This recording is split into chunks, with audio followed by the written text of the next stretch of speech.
I'd like to welcome a very special guest onto my show. Thanks for being here, Paul. My pleasure. Glad to be here. Paul, the reason I wanted to bring you on today was simply because I wanted you to share your story with us to see how far you've come since you've started the journey in taking control of your health and your life as well.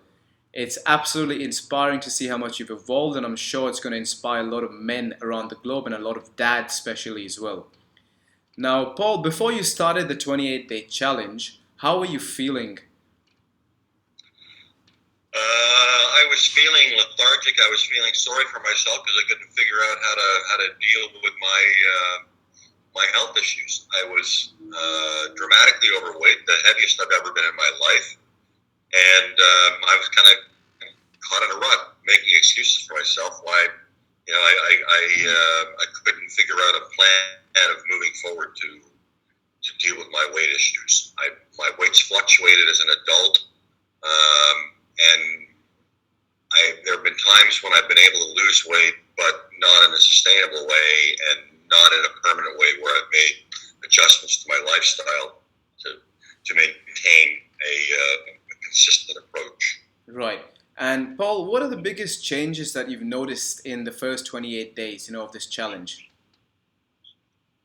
The first 28 days, I realized, hey, this is not that difficult. Getting into a program where it's a bit more regimented, you're forcing yourself to adjust your schedule to accommodate that, making it a priority. I think the first couple of weeks weren't nearly as difficult as I expected they would be. I did basically told everybody with work and otherwise, 3 days a week at 6:30 p.m. This is where I'm going to be. Leave me alone.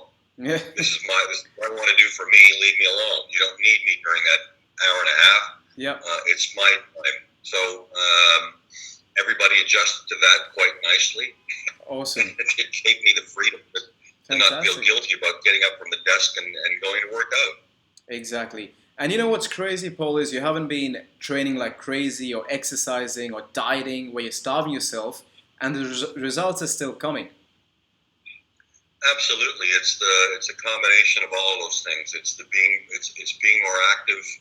It's not just the 3 workouts with you, but it's also the program that you provided us with and the inspiration to continue remaining active throughout the week. So it's not just a matter of being in the gym, but I'm consciously making an effort to walk upstairs when I have the opportunity, to walk where maybe I'd hop in a taxi. I bought a bicycle. I'm riding a bike. I'm using my hockey skates. I'm going to buy them all to skate once every week or so. So it's a mindset. It's just a matter of realizing you need to burn calories. You can't be sedentary and sit at a desk all the time.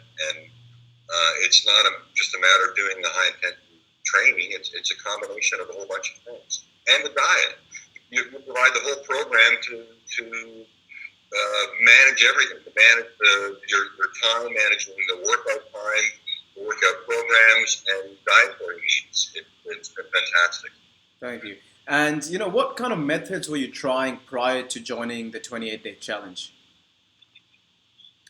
Ad hoc, completely ad hoc. Just it seemed that every day was okay. What can I squeeze in today, or what can I fit in, as opposed to being proactively determining what my schedule is going to be and making my health a priority. Yeah. So that was the biggest conclusion. Deciding, do I want to be healthy? Do I want to do something for me? And making it a priority. Yeah, for sure. And how would you compare this system to what you've tried in the past? What was so different this time around?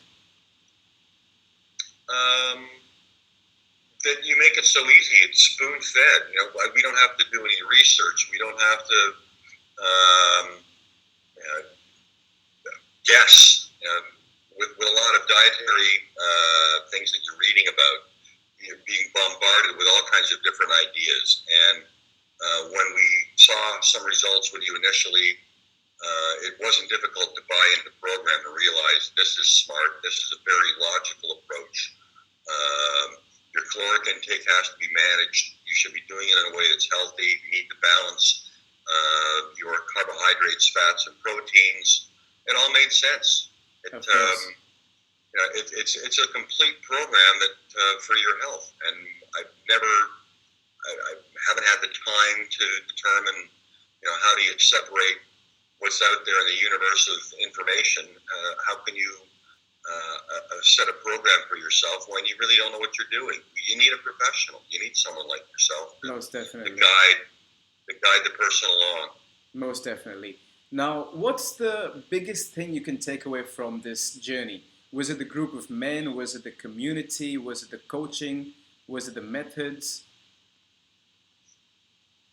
I think you can't. I don't think you could point to one of those particular factors as being the dominant point. I think it's the combined package. I mean, ironically, or maybe not ironically, but we've all kind of gelled together as a group. We become friends. We communicate with one another. We become social. It's almost like a little fraternity of support for one another. So that's terribly important. I find the motivation and inspiration factor to be very important. But it's the complete program that you're offering. It's the online tools. It's the ability to monitor what your caloric intake is. It's a matter of ensuring that you're getting healthy food in your body and avoiding things that aren't really part of the program and will help moving forward. And it's learning about simple things that you can be doing when you get out of bed that get your heart rate going and increase muscle mass. I'm trying to do that. When I get up in the morning, I'll do squats and I'll do some planks. You don't need to belong to a gym to do the simple things. Most definitely. Now, what advice would you give to a busy dad or a busy guy, just like yourself, to start taking control of his health? Stop making excuses for yourself. It's not that difficult. It's not that painful. As you said before, nobody's starved. Mm-hmm. I'm eating healthy things I enjoy. There's enough food in the universe of food categories to find things that are good to eat, are not that difficult. I'm a father of one. I do my own cooking. I do my own shop. It's much of a challenge. When you're worrying about opening my body, or yeah, the first couple of weeks you're sore, but you hold our hand through that process. Work, guys, you'll be fine. And it always happens. You put the price on supplements, on amino acids to take before and after the workouts. And I swear I've never ingested any of these things ever in my life, and they work. Yeah, most definitely. Now we can have the most intensive, high-intensity workout with you. And back when we started, I would have gone home and, oh my God, how am I going to get out of bed in the morning? I'm so sore. But now we have a great workout and I don't feel anything the next morning. I'm back to normal. Super stuff. Well, Paul, thank you so much for coming on board. It's been an absolutely pleasure training you and to see how far you've come. You've really evolved, transformed your life, taken control of it, and you've improved your mental and physical well-being tremendously. As a coach, I'm really proud of